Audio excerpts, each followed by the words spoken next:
Welcome to 10 Minutes. I'm Tony Scott, bringing you live from Bloomington. Wow, that was Peter Rodney. That was clunky. Yeah, that clunky. Went well. Hey, I got this clunky microphone. What do you expect? This is the pinnacle of technology. It really is. It's pretty cool. Yeah, I can hold it. Yeah, well, you're the one that broke the wireless mic. So. I didn't break it. It broke itself. All right. What did Roseville do? Did they break somebody in 10A this Roseville week? Broke somebody in 10A. Roseville breaks into the top 5. They're now at number 5 after a 6-4 win over then number 7 Edina Green. That Good pushes win. the Raiders just above Orono West Tonka based on the quality of the victory. We've seen a lot of that Edina Green team this year. A lot of that Edina Green team. That's a good win. That's a solid win for Roseville. Roseville's got some seriously skilled players. A lot going on in U12s. It's been a topsy-turvy year. Been about a bit of a roller coaster. No real tournaments going on this week as we settle into district play. Andover takes over as number 2 in U12A after Edina Green goes 0-2-1 in their last 3. And one of them, one loss, not so bad. They lose to the Chicago Young Americans, ranked number 3 in the country. They also tied CYA. But one of those losses comes against unranked Apple Valley Burnsville. Crazy. The Firebirds. And there's a little bit of a brotherly... Firebirds, you and the Firebirds. A little bit of a brotherly rivalry in that one. It's amazing. Todd Bowlby, coach of the Burnsville Apple Valley team, knocks off Scott Bowlby, like the legend of Scott Bowlby. For every time you stole the TV remote. Yes. For every time you hit me. Yes. For every time you ruined a day. Congratulations to Todd Bowlby for being involved with leading his team to a big win over Edina. Go Firebirds. I think the Firebirds are going to be in the go to regions as a result of that win. I think they're well into the finals, semifinals. They should make it. That take is almost as hot as the Firebirds. All right, now let's move on to the high school tournament where we can really roll up our sleeves and talk some hockey, okay? You ready? I just spent 45 minutes doing this. Yeah, you did that. What are the overarching themes of the state girls tournament that's coming up? That it's going to be killer. Yeah. I would say goaltending would be an overarching theme. We have Frank would be the first one I would think of. Some fantastic goaltending throughout the state tournament. Quinn Hughes. Frank, Quinn Kuntz. God, I always want to call her Quinn. You and the Hughes family. I know the Hughes family. Frank, Quinn Kuntz, Lucy Morgan, Taylor Smith at Mound West Tonka. So many good goalies. 4 of the senior goaltender of the year finalists in the state tournament. To me, it's Calla Franks to lose, especially after stopping 115 of 115 shots during the section playoffs, including 50 saves against top-seeded Hill-Murray. Did you, in that rambling of goaltender list, did you list the goaltender from Farmington?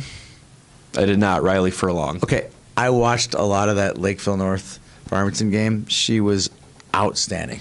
She's a solid goaltender. I just want to make sure if you're listing goalies, she deserves a bit of on a team there. With 13 underclassmen. I think she's one of the very few seniors. Senior leadership between the pipes, always a plus. I did call that Andover Farmington game a #trap game. Yeah, I was in the other room while you guys were doing the show, and man, were you guys loud. Her Ice is a great show. Might want to have the volume turned down. I posted a warning on Twitter. Screaming and hollering here. We're just excited. I know. I am too. As soon as that game starts, it's going to be 10 seconds into the game. We'll have our first whistle. It'll be 0-0. I'm going to tweet #trap game. Just close game early on. Yeah. We're going to get the hashtag trending. It will be. So any other things that come out of the state tournament before we make our picks? Any other? You said good goaltending. Good goaltending. Edina has a chance to become the first team to three-peat since the Minnetonka Skippers in 2011, 2012, and 2013. I said to Todd on the podcast, that's a little disappointing. I was hoping to hear someone like Roseville won in 94, 95, and 96 to put some space between the 2 three-peats, but it's literally been 6 years. It's been 6 years. I did that tweet myself, and I did a whole bunch of research. I found another little tidbit in there was the South St. Paul. They did not win at three-peat. Back to back. They went 4 times in 5 years, but they did not three-peat in there. And there's plenty of teams. Blake had done it a few times where they'd done the double, but never had gotten to 3 as well. So shout out to Edina. They can make that thing happen. Good luck. I think we're going to put the Goocher on them in our pick'ems. Before we do that, are there any girls that we want to keep an eye out for that were not necessarily Miss Hockey finalists? Well, either they're someone's tuning in to watch. Either they're too young to qualify for the award, or they were snubbed. I would say Claire Enright from Farmington, a freshman. What an unbelievable performance in that game. I was amazing. Claire Enright, a fabulous player for Farmington. Lacey Martin from Minnetonka, a junior, also not age eligible for the award. She is, I think, the hottest player in the tournament right now. I mean, it's just some of the games she's strung together. I think Todd on his Now Prospects #1 star. She's won it like 2 of the last 3 times that she's played a game. I mean, I saw her play in the Jefferson game. Best player on the ice. Her and Maggie Nicholson are a really tough pair to stop for Minnetonka. That's another team that's nobody's talking about. I'm sure they didn't get any airtime on her ice. Just forgotten section. They did. I think they're going to be a tough team. I would agree that 2AA does sink into kind of a weird wormhole where it's Eden Prairie, Minnetonka just about every year. Point out a couple of Class A players. Uma Cornea, an 8th grader from Breck, has a chance to win her 2nd consecutive state championship. She won one last year as a 7th grader. That name rings a bell. Does it? Why does that name ring a bell to me? I don't know. Oh, that's right. She was our goalie of the year 2 years ago. Oh, it's weird. It's almost weird. As if we know what we're talking about. Yeah, she's something else. When I was up in Warroad, and we got to talking about players and teams, and we spent a lot of time talking Class A with Coach Marvin. He's like, man, that Uma is something else. She's unflappable, is what he said. She really is. And he would know, considering his goaltender is coming up on Quinn Kuntz. Either she's coming up on a record, or she's already bested a record, or she's 1 game away from a record, or she's 3 games away from a record. We're not totally sure about the record. If she gets a shutout, it's watch out. If she gets 1 shutout, I'm just going to call it a record. It is a record. One more note in Class A: Warroad is taking on St. Paul United in a quarterfinal game. In 2016 and 2017, St. Paul United knocked off the Warriors, ended their season in semifinal games. The Warriors did not get a chance to beat St. Paul United last year. The teams just didn't meet. That's how the bracket shook out. Warriors get a chance for revenge. A little mini revenge. I like that. A little mini revenge. Kind of a donut hole. On paper, revenge. It shouldn't be a game, but St. Paul, frankly, St. Paul United. Well. I watched that game. I saw them beat South St. Paul. They're playing well. They know what they're doing. They still have a couple of holdovers from those really, really good teams from a couple of years ago. Jenna Hoops is still there. Kenzie Geese is still there. Jillian Anke is still there. Bridget Emerson is still there. The last 3 are goalies. Remember when we said it was a goalie-heavy tournament? Yeah. Ha-ha. Keep coming. I watched them. They play a really good system, strong defensively. They kept South St. Paul out of the middle and kept them on the perimeter. They got a lot of shots on St. Paul United, but not a lot of really good opportunities, and that's how they ended up. Probably one of the most frustrating teams to play, a high-flying team like Warroad that wants to rush the puck and score in transition. All St. Paul United really has to do is ice the puck and play physical where they can.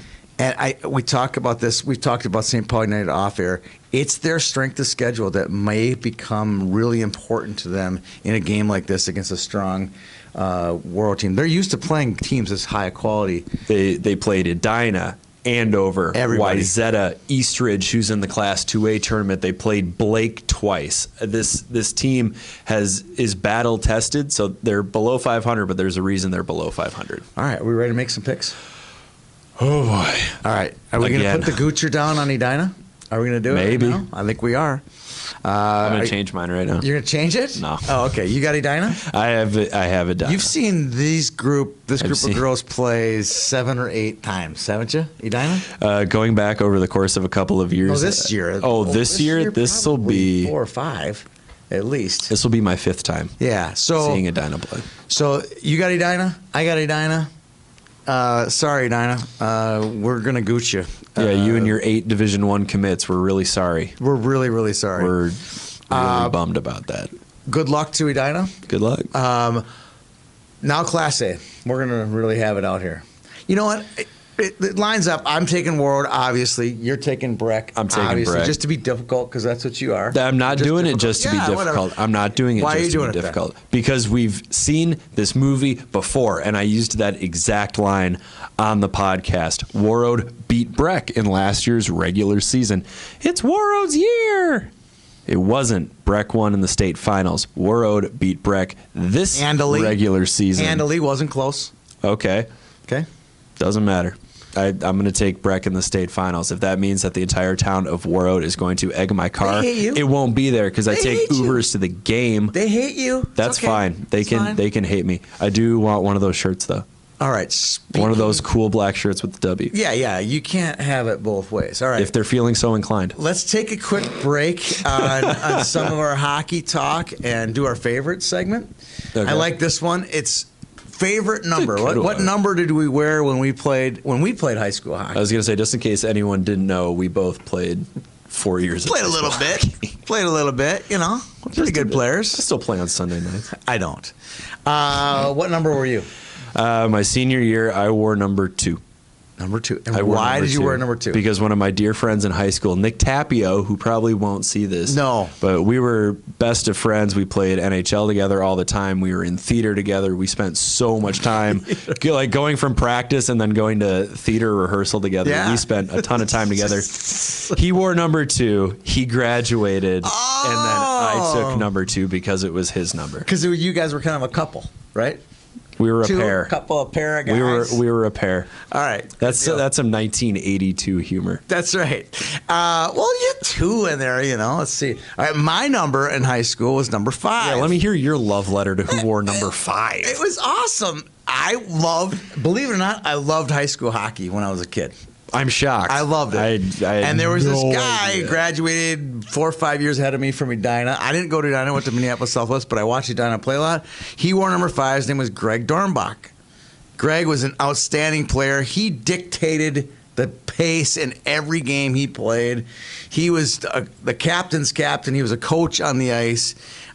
He wore number 5, and I was like, hey, if I could ever get my hands on number 5 at Southwest, I'm wearing number 5. Senior year, coach looks at me and says, okay, you're the captain.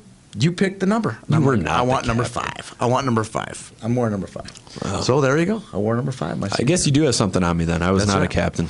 There you go. There you go. All right. So we have completed our favorite segment, but I got a favorite moment of the week. I also have one more note on AA, so go first. Okay.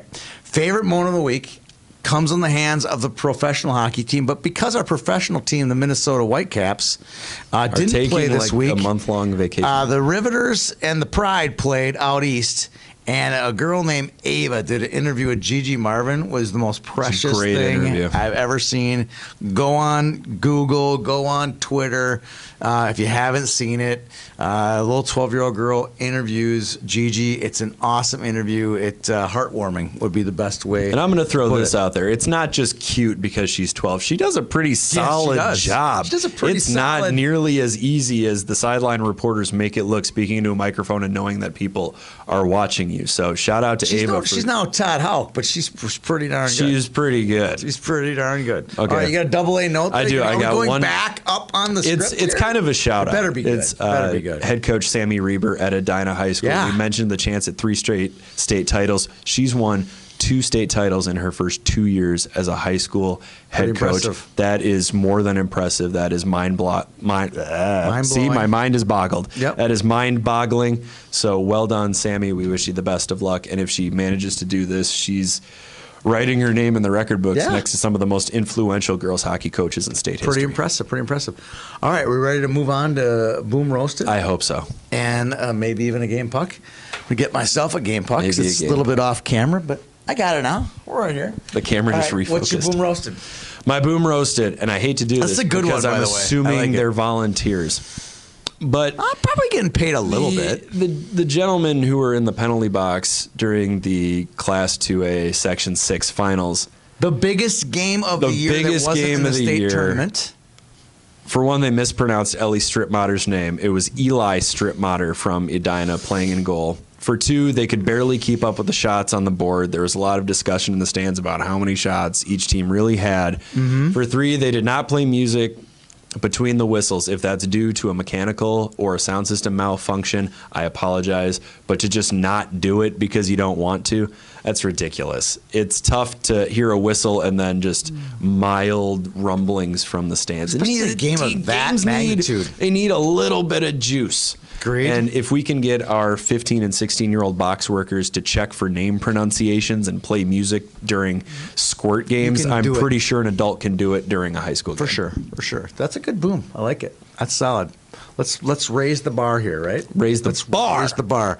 All right. My boom roasted goes out to the officials in the Lakeville North Farmington section final. I finally looked at that box score. And that was bad. I watched the game, and I finally determined that the officials in the game were like a math teacher, wow, and maybe a resident of Lakeville, Minnesota. I mean, this was so uneven. Like every call, everything that Farmington did was a penalty. Lakeville North could do no wrong. And I have zero skin, no horse in the race. Fill in the blanks. No tiger in the ring. No tiger to tame in this thing at all. I just kept watching. I'm like, Lakeville North is getting every call, and Farmington was not getting any. But eventually it turned out, karma came back the other way, and Farmington won it in OT on a beautiful goal by Claire Enright. But my boom roasted goes out to those refs. So boom roasted to them. It is game puck time. Game puck time. You want to go? Yeah. I'm going to close this bad boy out. All right. My first game puck goes to Cece Bowlby, a Miss Hockey finalist. She answered a question about being on the All-Metro team, and she said her favorite song was Wild for the Night by A$AP Rocky. That is a great song. Great choice, Cece Bowlby. And my second game puck goes to the two women that I sat next to during the 6-2A final between Blake and Edina. They were two Burnsville fans who knew Molly Haig, the goaltender for Blake, and they came simply to support Molly. Pretty and cool. Because they're big supporters of high school girls athletics. They went to darn near every Burnsville game, and they were a real joy to sit next to. So my game puck goes to you two ladies. So it's November 30th of this past year, my birthday. It's right after Thanksgiving. And a woman who runs the box for Breck High School comes up to me and she says, Tony, I really appreciate what you guys are doing. I can see it already. I can feel what you guys are doing for girls high school hockey, and we really appreciate it. I'm like, this is like 10 days into the season, and she could already feel it. She goes, this 25th anniversary is a big deal to us. We really appreciate everything that YHH is doing for girls hockey. And that was November 30th. And from this entire season, I'm going to look back. We'll look back at this 10 years from now and go, do you remember when we really kicked it into gear and all the people that supported us? Our game puck goes out to all the people that are supporting and liking that what we're doing. What you're going to see for the state high school tournament from Todd and Peter with our one photo guy and Todd, our writer, we're going to show you what YHH is all about. We're going to kill it this state tournament. Looking forward to watching some great girls hockey this week. We'll see you guys at the X. We'll see you guys around the rink. Have a good day.